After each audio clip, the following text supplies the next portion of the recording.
হচ্ছে অহংকার আমাদের।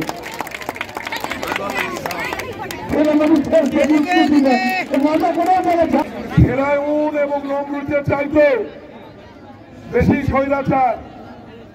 শেখ হাসিনার পতনের আন্দোলনে পানি লাগবে ভাই, পানি লাগবে বলে যে ছাত্র শহীদ হয়েছে, শহীদ বীর মুগ্ধর নামে আজকে এই প্রীতি নারী ফুটবল টুর্নামেন্ট অনুষ্ঠিত হয়ে গেল।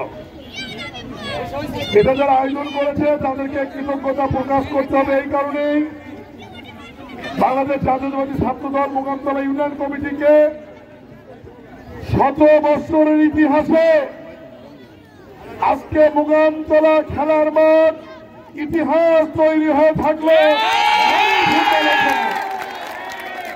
ইতিহাস কিন্তু সবাই তৈরি করতে পারে না, ইতিহাস বদলে কিন্তু তৈরি হয় না।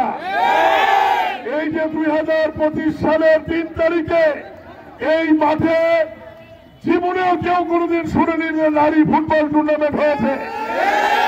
এই যে বাংলাদেশ জাতীয়তাবাদী ছাত্রদল বেগম খালেদা জিয়ার সৈনিকেরা, জনাব তারেক রহমানের সৈনিকেরা যে আয়োজন করে ইতিহাস তৈরি করলো, এটি সারা জীবনের জন্য ইতিহাস হয়ে থাকবে। আমি ঢাকা টিম এবং দিনাজপুর টিমের বোনদেরকে ধন্যবাদ জানাতে চাই।